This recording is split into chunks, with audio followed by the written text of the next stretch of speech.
Motorcyclist dies 1 month after Edinburgh accident. Guyana News. 20-year-old Dylan Archer, the motorcyclist injured in an accident on the Edinburgh Public Road, East Bank Burbis, in January, has died. Archer passed away on Saturday at the New Amsterdam Public Hospital. Reports indicate that Archer had been receiving treatment in the intensive care unit following the accident. He was initially transferred to the Georgetown Public Hospital Corporation, GPHC, before being moved back to New Amsterdam Hospital for continued care. The accident occurred on January 24, 2025, at around 7:40 p.m. According to reports, Archer was speeding when he lost control of his motorcycle and crashed into the rear of a stationary car. Video footage reviewed by Guyana News showed the vehicle parked on the western side of the road near a shop. Moments later, the footage captured Archer colliding with the car's side, causing him to be flung off his motorcycle and land face down on the western parapet, a distance away from the vehicle. At the time of the accident, Archer was not wearing a helmet.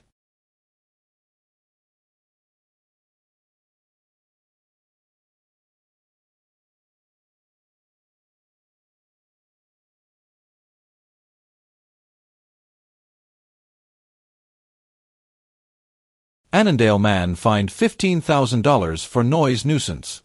Guyana News. A 25-year-old man was fined $15,000 and placed on a 12-month peace bond when he appeared at the Vigilance Magistrates Court to answer a charge of making loud and continuous noise on Tuesday. Navindra Prasad of Lot 226 Kane Street, Annandale, East Coast Demerara, ECD, was charged with making loud and continuous noise on February 24, 2025, which disturbed Dinesh John, who lives 5 houses away. Prasad pleaded guilty to the charge, which was read to him by Senior Magistrate Sunil Scarce. The prosecution informed the court that at approximately 1 a.m., Prasad was playing music for over an hour from his car, much to John's annoyance. The matter was reported to the police, who instructed Prasad to turn off the music. Prasad acknowledged the offense but claimed that while the car in question was his, he was not the one playing the music. Magistrate Scarce asked whether he was aware of the time and that his neighbors were trying to rest after the Mashramani celebration. Prasad responded affirmatively but noted that he was intoxicated at the time. Failure to pay the fine will result in Prasad serving 1 week in prison.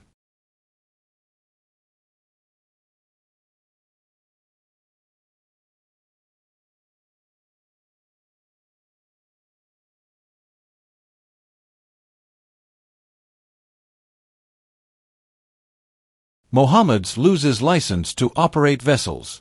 Guyana News. The Maritime Administration Department, MARID, has announced that it will not renew the cabotage permission for vessels operating on behalf of Hadi's World, a company owned by U.S.-sanctioned businessmen Nazar Mohammed and his son, Azruddin Mohammed. Cabotage permission allows foreign-flagged vessels to operate within a country's coastal waters for domestic trade and transport. MARID's decision means that vessels previously authorized under Hadi's World can no longer operate legally in Guyana's maritime space. In an updated press release on Tuesday afternoon, MARID stated that Mohammed's cabotage permission expired on February 12, 2025, and has not been extended. This decision follows sanctions imposed by the U.S. Department of Treasury's Office of Foreign Assets Control, OFAC, on June 11, 2024, against the Mohammeds and their associated businesses due to allegations of large-scale tax evasion, gold smuggling, money laundering, and other forms of public corruption. OFAC has also warned that entities engaging with the sanctioned individuals or businesses could face penalties or enforcement actions. MARID advised that any foreign-flagged vessel still operating on behalf of Hadi's World, including motor tugs Amelia and Machilo and deck barges Miriam and Carmelia, is now doing so illegally.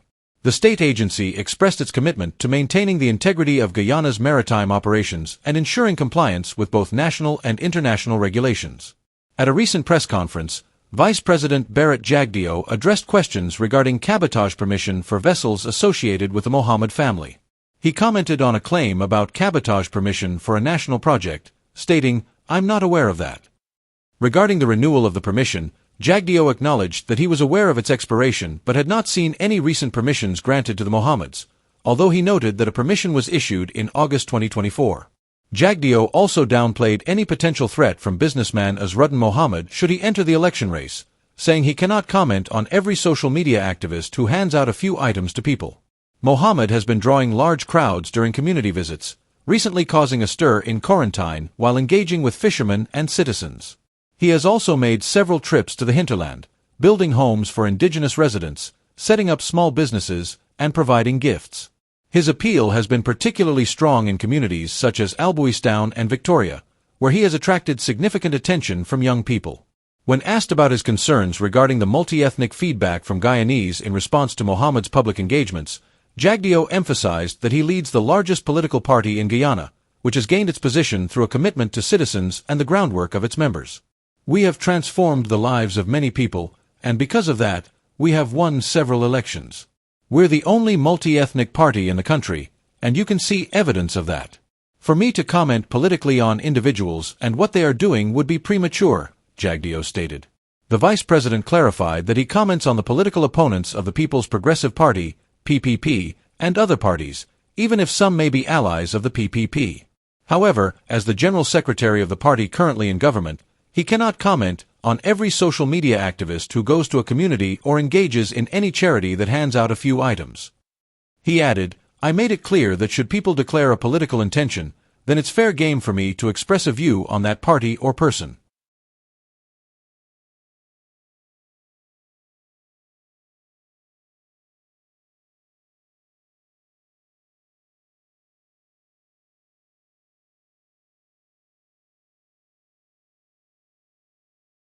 Nazar Mohammed not ruling out assassination attempt on son. Qaidar News. Guyanese businessman Nazar Mohammed has raised concerns about what he describes as strange occurrences surrounding his son, Azruddin Mohammed, and has not ruled out the possibility of an assassination attempt. In a Facebook video on Tuesday, Nazar Mohammed stated, I don't rule out the possibility of an assassination attempt on my son, because strange occurrences have started to happen. Last year, the U.S. Treasury's Office of Foreign Assets Control, OFAC, imposed sanctions on both Nazar and Azruddin Mohammed over allegations of tax evasion and on May Thomas, Permanent Secretary of the Ministry of Labor, for allegedly misusing her position to provide benefits, such as government contracts, to the Mohammeds. Nazar Mohammed alleged that since the sanctions were imposed, senior figures within the People's Progressive Party, PPP, government have deliberately misrepresented the sanctions, leading to a systematic effort to undermine their businesses. To say that it hasn't affected us is an understatement. It has greatly impacted us. Our entire business has come to a standstill, he stated. He added, I want to emphasize that I've seen, read, and heard from very senior people within the political structure who have been deliberately misrepresenting what the sanctions are about, ostracizing us. Despite the sanctions, Mohammed argued that there are no restrictions on his ability to operate businesses in Guyana and accused authorities of weaponizing the sanctions to suppress his operations. We entered the oil and gas sector early and had many clients from various American companies who had to leave after the sanctions. While we provided excellent service to them, they had to exit, which is understandable. However, to claim that anyone associating with the Mohammeds would face sanctions is ludicrous, he stated. He further dismissed claims that individuals interacting with them would face repercussions. Mohammed detailed the mounting challenges faced by his companies, particularly regarding the refusal to renew his cabotage permissions and issues with his mining license. The Constitution protects me as a citizen of Guyana. I can conduct any business I want in my country. No one can stop me from doing business here. The sanctions do not dictate that I cannot operate, he argued. He highlighted difficulties in renewing mining and quarry licenses and noted the revocation of his Cambio license without justification. For the past 14 years, we have managed about 80,000 acres of mining land without issues renewing it yearly. I have paid all royalties. When I contacted the GGMC commissioner, he said he would get back to me, but many months have passed without a response. We are considering going to court on this matter, he added. Moreover, he claimed that despite reports of other businesses engaging in illegal financial activities, authorities have failed to take action. There is a businessman who has been buying gold from Venezuelan men dressed in military uniforms, exporting 99.9% gold, returning billions of US dollars to a Citibank, almost putting the country's financial system into crisis, yet nothing has been done about that, Mohammed said. He vowed to continue speaking out on these issues and urged the public to remain vigilant. While he highlighted his long-standing support for the PPP, he stressed that there is now significant hostility from the party toward his family.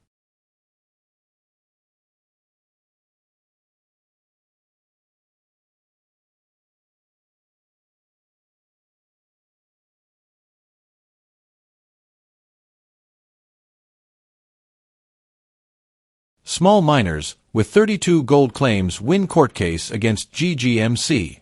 Chief Justice orders reversal of eviction order.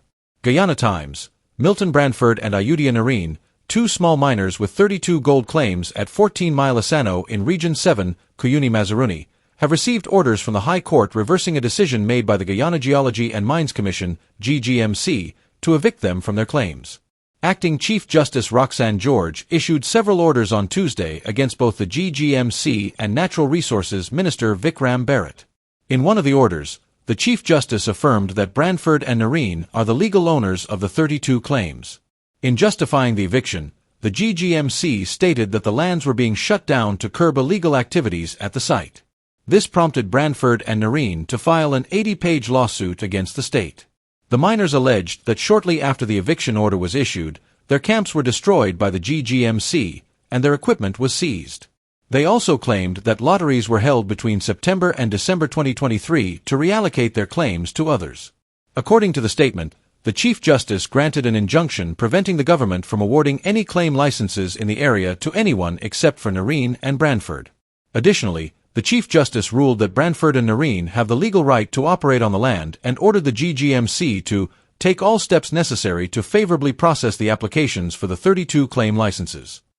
The Chief Justice also ordered injunctions against the GGMC and Minister Barrett to prevent them from damaging, moving, or otherwise interfering with the operations of Branford and Narine on the claims, the statement added. Branford and Narine were represented by attorneys-at-law Cyan Durjan and Damien De Silva, while Minister Barrett was represented by the Attorney General's Chambers, led by Prithama Kissoon. The GGMC was represented by Senior Counsel Ralph Ramkaran. The government of Guyana has been intensifying its efforts to combat gold smuggling and illegal mining. The issue gained significant attention in 2024 after the U.S. Treasury Department announced sanctions against local gold exporter Mohammed's enterprise. During a press conference to recap 2024 earlier this year, Minister Barrett highlighted the successes achieved in tackling gold smuggling and illegal mining, warning that these efforts would intensify in 2025. Last year, Guyana recorded a substantial increase in gold production, generating total earnings of $989.9 million in 2024, an increase of over $180 million.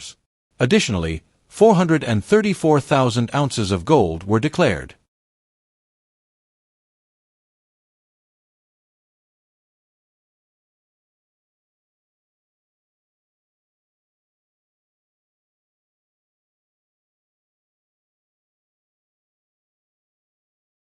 Maize schools not insured, temporary accommodation being set up for students.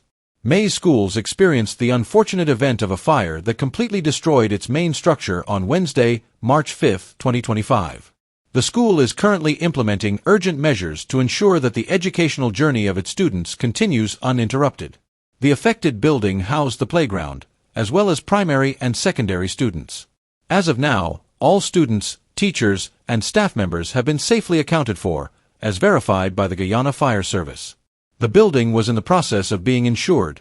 However, the necessary documentation was not yet finalized, leaving the property uninsured. Despite this setback, the school's management, in collaboration with the Ministry of Education, is swiftly working to provide temporary accommodations for all displaced students. Parents are advised to stay in contact with their child's respective class teachers to remain updated on all ongoing developments as they become available. We extend our gratitude to the Government of Guyana and all agencies that responded within minutes of this unfortunate event to offer their support. We also thank the many parents for their cooperation and trust in our systems as we work to recover.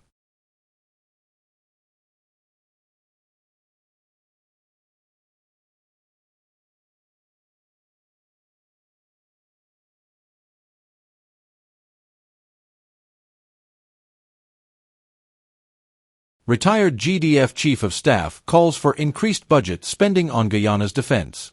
News source Guyana, retired Chief of Staff of the Guyana Defense Force, Dr. Gary Best, believes that Guyana needs to do more than invest in diplomacy to counter Venezuela's ongoing acts of aggression. During an appearance on the Nation Watch television program, one day after the incursion of a Venezuelan military vessel into Guyana's waters near oil ships, Dr. Best emphasized the need for the government to allocate more resources to the military to strengthen Guyana's defense. This year, less than 5% of the national budget was allocated to national defense spending. I believe it is crucial to recognize that the defense force must be re-equipped and better prepared to hold off Venezuela for a determined period, perhaps 72 hours, until international pressure can be applied. Diplomacy is important, but Guyana must also maintain an active defense posture and not neglect the importance of building up military resources, Dr. Best stated. During the recent incursion, a Venezuelan Coast Guard vessel spent more than 5 hours navigating through Guyana's waters, questioning the captains of various oil production and drilling ships while falsely claiming they were operating within Venezuelan territory. In response, Guyana has filed an official protest with the Venezuelan government and has informed the international community about this latest act of aggression, which comes amid Venezuela's ongoing claims over Guyana's Essequibo region. Dr. Best urged the government to take the threats from Venezuela more seriously and to dedicate additional resources to the nation's defense.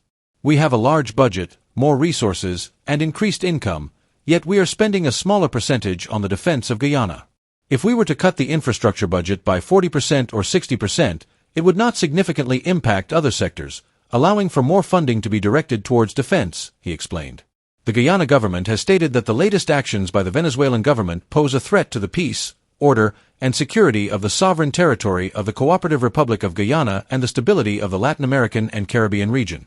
The government has made it clear that it views this maneuver as highly provocative and is concerned about Venezuela's persistent encroachment on Guyana's land and maritime territory.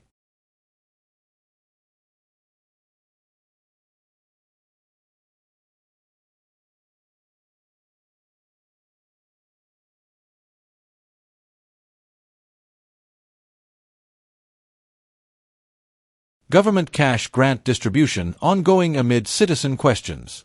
The government's cash grant distribution is ongoing in several parts of the country, and as it continues, some questions are being raised by citizens. According to Attorney General and Minister of Legal Affairs Anil Nandlal, one of those questions pertains to individuals who have died between the registration period and the issuance of the checks. During his weekly program Issues in the News on Tuesday evening, the Attorney General assured that those checks can be uplifted by a spouse or a child of the deceased person in accordance with the Deceased Persons Estates Administration Act. What you have to do is show evidence of death, so the death certificate should be produced, and the person who is seeking to obtain the money must be either the surviving spouse or a child of the deceased, he explained. The act was amended in 2024 to authorize the spouse or child of a deceased person to access sums belonging to their deceased relative, whether the sum is held in a bank, a cooperative society, a company, or a government organization. Under the new law, individuals can access up to $750,000. For a child to uplift the cash grant check at the place of distribution, they will be required to present their birth certificate, while a marriage certificate will serve as proof for a spouse. In cases of common law relationships, the Attorney General noted that a second person would be needed to attest to the relationship between the deceased spouse and the individual attempting to uplift the check. In our law, we recognize common law marriages, so bring forth anyone who can support your contention that you were in a common law union with the deceased, but the deceased must be single, because the married wife will have precedence over the common law wife, he explained. According to Nandlal, over 500,000 checks have already been distributed thus far. Despite complaints about the process in some areas, he stated that the initiative has recorded overall success. An exercise of this magnitude, an exercise of this unprecedented nature will inevitably encounter difficulties. We are not ashamed to accept the difficulties we encounter, but compared with the successes, for every one transaction that had some difficulty, 200 succeeded, he expressed. Additionally, the Attorney General criticized individuals spreading rumors that the check is valid for only 3 days. He noted that a check is valid for 6 months, and a Bank of Guyana check can be valid for an even longer period if so authorized by the government.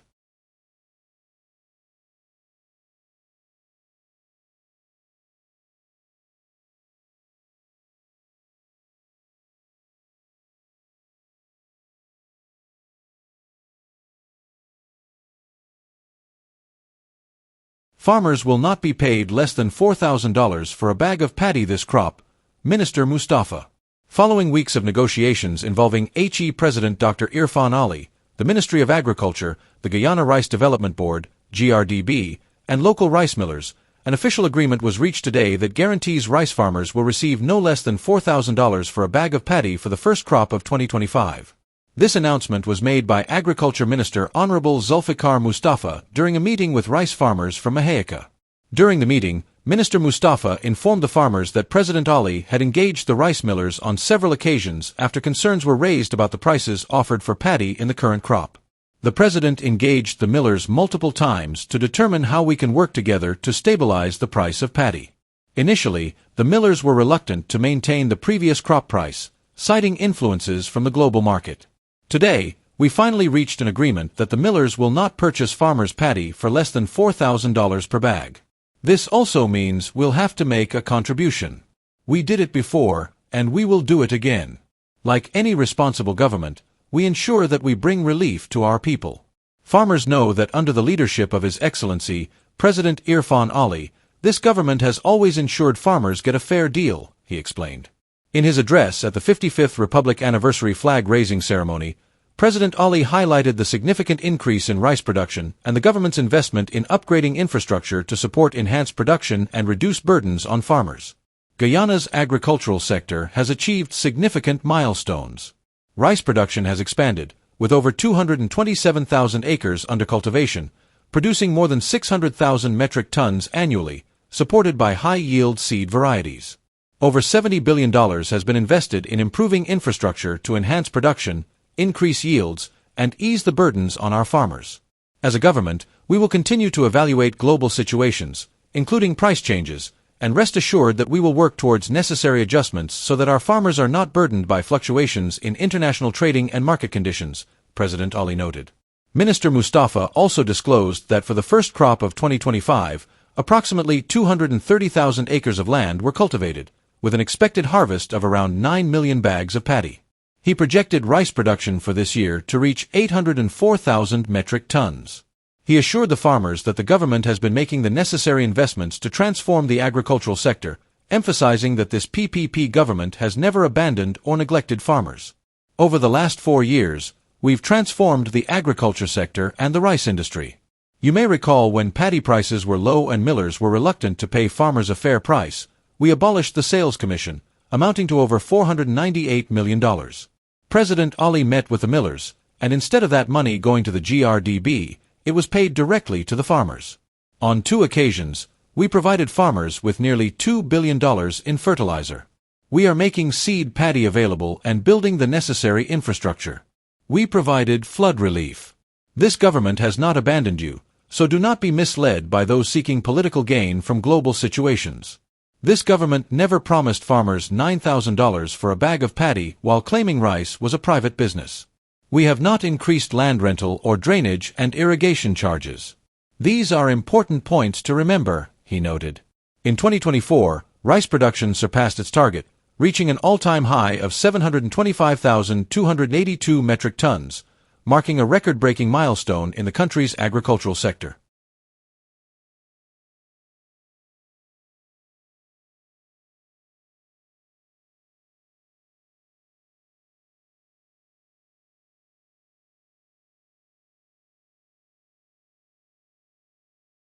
Venezuela interacted with FPSO platforms, undoubtedly under Guyana's jurisdiction, says Ralph Gonzalez. Newsroom. Ralph Gonzalez, the Prime Minister of St. Vincent and the Grenadines, has asserted that the recent Venezuelan naval incursion into Guyana's maritime territory, particularly its interaction with floating production, storage, and offloading FPSO platforms, falls undoubtedly under Guyana's jurisdiction.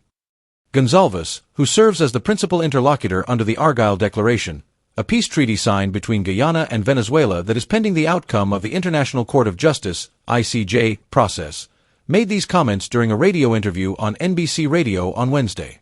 The Argyle Declaration, named after the location where it was signed, aims to manage the ongoing border controversy between Guyana and Venezuela.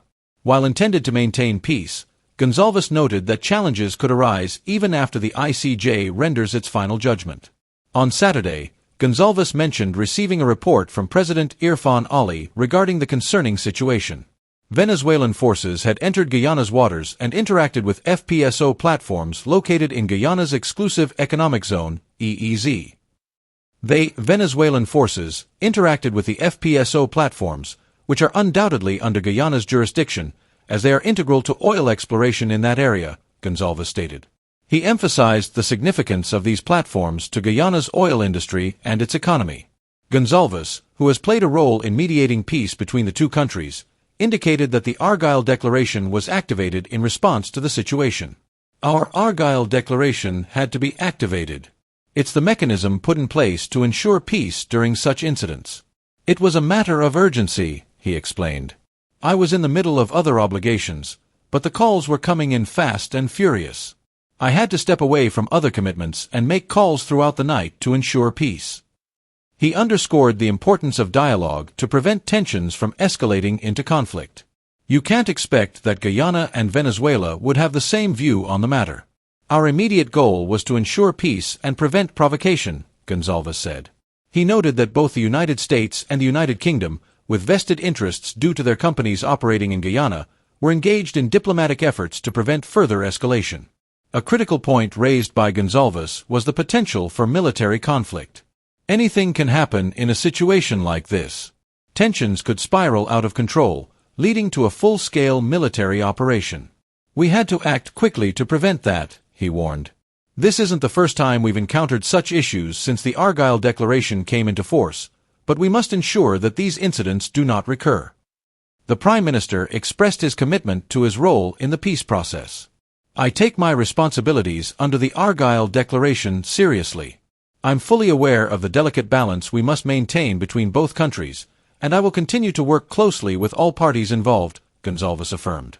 While the primary goal of the Argyll Declaration is to maintain peace during the ongoing border dispute, Gonzalez acknowledged that tensions between Guyana and Venezuela may persist even after the ICJ's final judgment. However, he remains hopeful that continued diplomacy can prevent a full-blown crisis.